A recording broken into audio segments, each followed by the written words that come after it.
Manajemen suplai perencanaan. Perencanaan salah satunya dapat menggunakan metode konsumsi. Perhitungan kebutuhan obat dengan metode konsumsi yaitu metode yang didasarkan atas analisa data konsumsi obat tahun sebelumnya yang menggunakan rumus CT sama dengan CA dikali T ditambah SS dikurang sisa stok. CT ini merupakan kebutuhan per periode waktu, CA kebutuhan rata-rata per bulan, T lama kebutuhan, SS adalah safety stock yang memiliki rumus lead time per jumlah hari per bulan dikali CA. Metode konsumsi ini memiliki keunggulan dan kelemahannya. Keunggulannya yaitu mudah dilakukan, memiliki data akurat, tidak dibutuhkan data penyakit, serta standar terapinya. Jika data konsumsi dicatat dengan baik, pola preskripsi tidak berubah, dan kebutuhan relatif konstan. Namun, metode ini juga memiliki kelemahan, yaitu memakan waktu yang banyak, aspek medik pemakaian obat tidak dapat dipantau, data konsumsi, data obat, dan data jumlah kontak pasien mungkin akan sulit untuk tidak dapat diandalkan jika terjadi kekurangan stok obat lebih dari 3 bulan. Obatnya dapat berlebih ataupun adanya kekurangan. Tidak dapat dijadikan dasar dalam mengkaji penggunaan obat dan perbaikan pola preskripsi. Salah satu contoh kasus yang bisa menggunakan metode konsumsi yaitu pada suatu RS memiliki kebutuhan obat adrenalin yang setiap bulannya sebanyak 100 ampul, setiap 3 bulan pembelian dengan lead time atau waktu tunggu 1 bulan, tapi terjadi stock out di PBF selama 2 bulan, sedangkan sisa stok di RS hanya ada 50 ampul.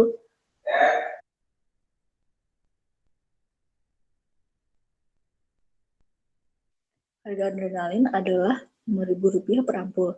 Hitung berapa adrenalin yang harus dibeli dan anggaran yang harus dikeluarkan untuk membeli obat tersebut. Nah, untuk penyelesaiannya itu karena terjadi stock out, T-nya berarti lead time ditambah lama stock out-nya. 1 ditambah 2, yaitu 3 bulan. Kemudian dihitung SS-nya 90 hari, lead time-nya per 30 hari, dikali 100. Sehingga didapat kalau SS-nya itu ada 300 ampul obat. CT dihitung menggunakan rumus yang seperti sebelumnya dijelaskan. CA-nya 100 obat, T-nya 3 bulan, SS-nya 300, dan sisa stoknya 50. Sehingga didapat CT merupakan 550 obat adrenalin. Kemudian anggarannya harus dikeluarkan 550 ampul obat dikali Rp5.000. Sehingga didapat anggaran yang harus dikeluarkan yaitu Rp2.750.000 untuk 550 ampul obat adrenalin. Kemudian ada juga metode epidemiologi atau disebut juga metode morbiditas. Metode morbiditas ini didasarkan oleh pola penyakit yang paling sering muncul di masyarakat. Beberapa tahap dalam metode ini meliputi menentukan jumlah penyakit yang akan dilayani berdasarkan frekuensi penyakit, lalu menyediakan standar pengobatan yang digunakan untuk perencanaan, serta menghitung perkiraan kebutuhan obat dan penyesuaian kebutuhan obat dengan alokasi dana.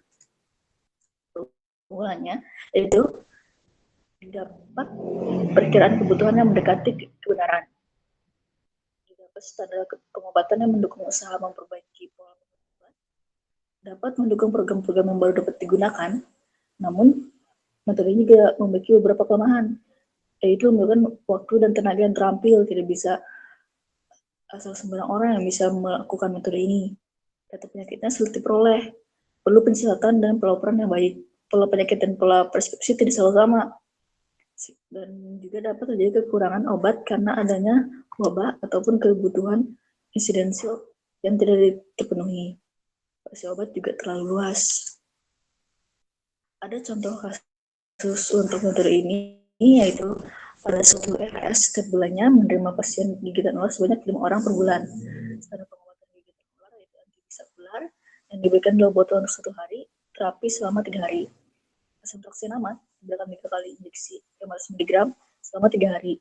Ketorolac injeksi 3% diberikan 2 kali injeksi 1 gram selama 3 hari. Cefotaxime injeksi diberikan 2 kali injeksi 1 gram selama 3 hari. Nah, obat-obat tersebut hanya tersisa di 1 RS. Sedangkan pembelian setiap 1 bulan sekali dengan lead time 1 minggu atau 7 hari, harga untuk satu kali pembeliannya, standar pengobatan adalah Rp600.000. Hitung berapa obat standar terapi yang harus dibeli dan anggaran yang harus dikeluarkan untuk membeli pengobatan tersebut. Kemudian kita hitung antibisa ularnya, dibutuhkan 2 botol untuk 3 hari, yaitu berarti 6 botol untuk 5 pasien, berarti dibutuhkan antibisa ular 30 botol. Asam taksinamat 3 ampul untuk 3 hari, yaitu 9 ampul untuk 5 pasien, berarti 45 ampul. Keterolak injeksi 3%, 2 ampul untuk 3 hari, yaitu 6 ampul untuk 5 pasien, yaitu 30 ampul keterolak injeksi 3%. Ceftofotaksim injeksi 2 ampul untuk 3 hari, yaitu 6 ampul untuk 5 pasien, 30 ampul. Rata-rata standar pengobatannya atau CE adalah 30. Seperti metode konsumsi, dihitung SS-nya terlebih dahulu. SS sama dengan 7 hari lead time per 30 hari jumlah hari per bulan dikali 30 atau CE. Dapat 6,99 yang dapat dibulatkan menjadi 7. Nah, untuk rumus CT-nya hampir sama dengan metode konsumsi, hanya saja CA diganti dengan CE. CE dikali T ditambah SS dikurang sisa stok. CE-nya 30, T-nya 1 bulan, SS-nya 7, dan sisa stoknya 1. Sehingga didapatkan CT-nya berupa 36. Nah, anggaran untuk 36 standar pengobatan ini, yaitu 600.000 dikali 36, didapatkan anggaran yang perlu dikeluarkan yaitu Rp21.600.000.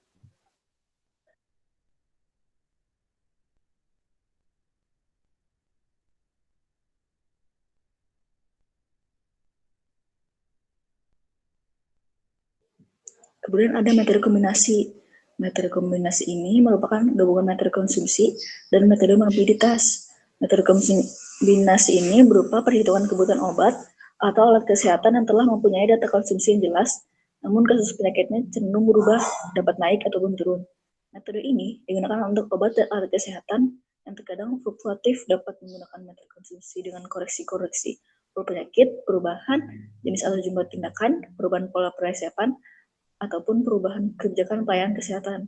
Rumus metode kombinasi yaitu C kombinasi sama dengan CA plus CE dikali T ditambah SS dikurang sisa stok.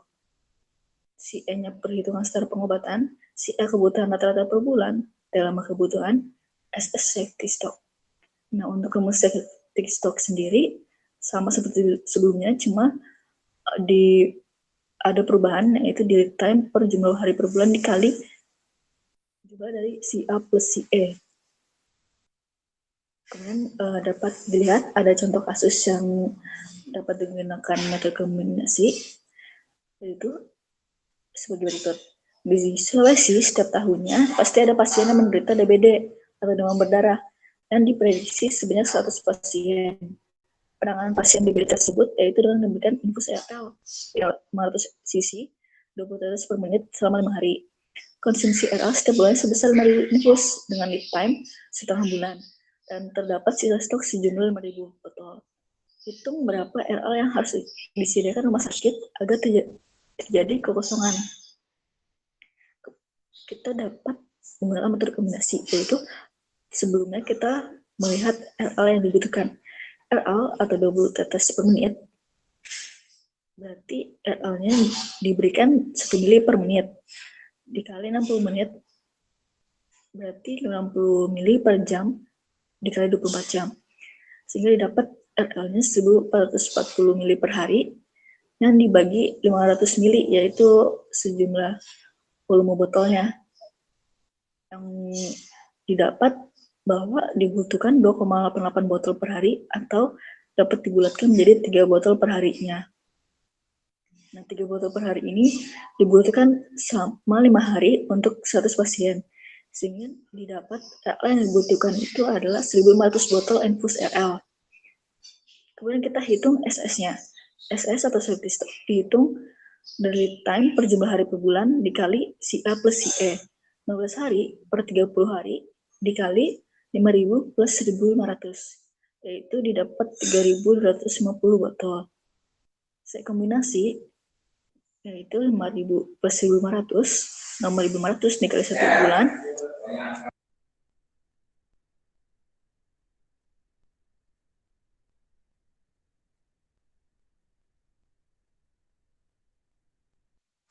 dikali 1 bulan dikali 350 dikali 5.000. Didapat jumlah infus yang harus disediakan 4.750 botol RL.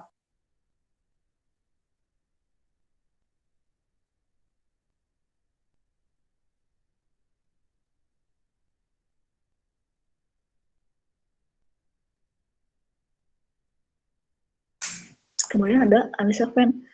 Anisafen ini dilakukan dengan mengelompokkan obat yang didasarkan kepada dampak tiap jenis obat pada kesehatan. Nah, anisafen ini dikelompokkan 3, yaitu kelompok V, kelompok I, dan kelompok N. Kelompok V atau kelompok vital merupakan obat yang vital, antara lain obat penyelamat, obat untuk pelayanan kesehatan pokok, obat untuk mengatasi penyakit-penyakit penyebab kematian terbesar, seperti contohnya adrenalin, antitoksin, insulin, dan obat jantung. Kelompok E atau esensial merupakan obat yang bekerja kasual, yaitu obat yang bekerja pada sumber penyebab penyakit. Contohnya antibiotik, obat gastrointestinal, dan NSAID. Kemudian ada kelompok N atau non-esensial, yang merupakan obat penunjang atau obat yang kerjanya ringan dan biasa dipergunakan untuk menimbulkan kenyamanan ataupun untuk mengatasi keluhan ringan. Contohnya vitamin dan suplemen. Penggolongan obat sistem food ini dapat digunakan untuk penyesuaian rencana kebutuhan obat dengan alokasi dana yang tersedia. Dalam penyusunan rencana kebutuhan obat yang masuk kelompok vital agar diusahakan tidak terjadi kekosongan obat. Kemudian untuk menyusun daftar pen yang perlu ditentukan terlebih dahulu kriteria penentuan pen. Dalam penentuan kriterianya perlu mempertimbangkan kebutuhan masing-masing spesialisasi. Untuk menentukan pen ini, pertama, menyusun kriteria penentuan pen, menyediakan data pola penyakit, lalu standar pengobatannya. Nah, ini ada salah satu contohnya, yaitu ada tabel berisi beberapa obat.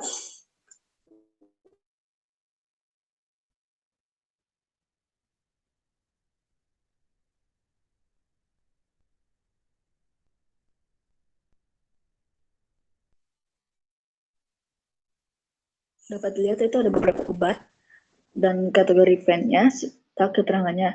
Dapat lihat bahwa kalau obat dengan kategori N merupakan obat penunjang seperti vitamin B6 ataupun asam ascorbat atau vitamin C.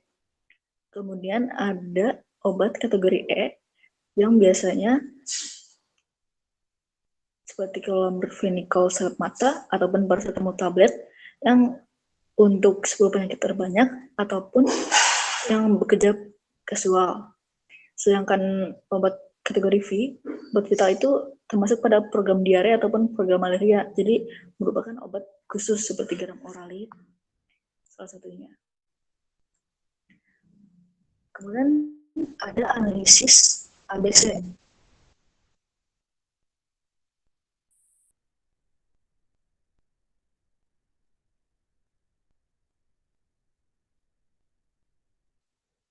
Analisis ABC menghitung total penjualan setiap jenis obat yang merupakan teknik manajemen untuk meningkatkan efektivitas dan efisiensi penggunaan dana dalam perencanaan kebutuhan obat. Analisis ABC ini dilakukan dengan kelompokan item obat berdasarkan kebutuhan dananya. Metode ABC ini membantu mengkategorikan perbekalan kefarmasian berdasarkan jumlah nilai rupiah yang diinvestasikan menjadi kelas A, B, dan C. Kelompok A biasanya sejumlah 10-20% dari total item dan merepresentasikan 60-70% total nilai. Obat dengan jumlah biaya 70-80% untuk pengadaannya. Jumlah stoknya 30%. Untuk kelompok B biasanya sejumlah 20% dari total item dan merepresentasikan 20% total nilai. Obat dengan jumlah biaya 15-20% untuk pengadaannya. Jumlah stoknya 30%. Untuk kelompok C biasanya berjumlah 60-70% dari total item dan merepresentasikan 10-20% total nilai. Obatnya dengan jumlah biaya 5-15% untuk pengadanya. Jumlah stoknya yang terbanyak yaitu 50%. Kemudian ada cara perhitungan analisa ABC. Pertama, hitunglah jumlah dana yang dibutuhkan untuk masing-masing obat dengan cara mengkalikan jumlah obat dengan harga obat. Tentukan rankingnya mulai dari yang terbesar sampai yang terkecil. Dapat lihat dari tabel dengan obat-obat yang sama seperti sebelumnya. Dikalikan jumlah obat, salah satu contohnya paracetamol tablet 200 dengan harga obatnya 49.500 per satu obatnya, sehingga didapatkan jumlah harga 9.900.000 rupiah. Yang setelah diperhitungkan semua jumlah harga obat-obat tersebut, kita urutkan dari yang tertinggi sampai terendah. Yang tertinggi atau yang terbesar adalah amoxicillin kaplet yang sejumlah harganya 14.100.000 rupiah. Sedangkan yang terendah yaitu chlorphenicol salep mata 1% dengan jumlah harga 80.000 rupiah. Kemudian dari jumlah harga tersebut dihitung presentasinya terhadap total dana yang dibutuhkan. Hitung kumulasi persennya, perbekalan informasi kategori A termasuk dalam kumulasi kurang dari sama dengan 75%, perbekalan informasi kategori B termasuk dalam kumulasi 76-90%, perbekalan informasi kategori C masuk dalam kumulasi 91-100%. Dapat dilihat dari jumlah harga, didapatkan jumlah harga kumulatif, kemudian dihitung persentase terhadap total dana dan persentase kumulatifnya. Setelah dibagi-bagi berdasarkan kategorinya, didapatkan kategori ABC sebagai berikut dengan amoxicillin kaplet berupa kategori A dan chlorphenicol berupa kategori C. Kemudian dari analisis N dan analisis ABC tersebut, kita dapat dikombinasikan menjadi analisis kombinasi ABC-VAN yang dapat digunakan untuk menetapkan prioritas pengadaan obat dari prioritas tertinggi hingga ke terendah.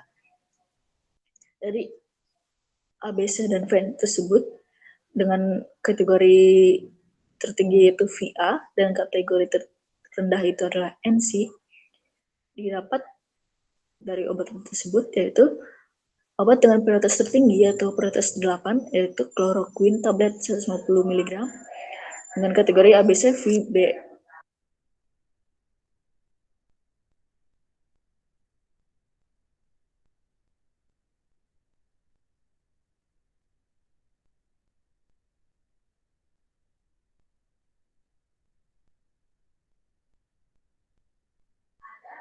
Kemudian kategori yang terendah atau kategori prioritas terendah kita sama obat kalsium laktat tablet dan pyridoxine atau vitamin B6 dengan kategori NC. Terima kasih, sekian dari manajemen suplai perencanaan dari saya. Mohon maaf jika ada kekurangan ataupun kesalahan. Terima kasih.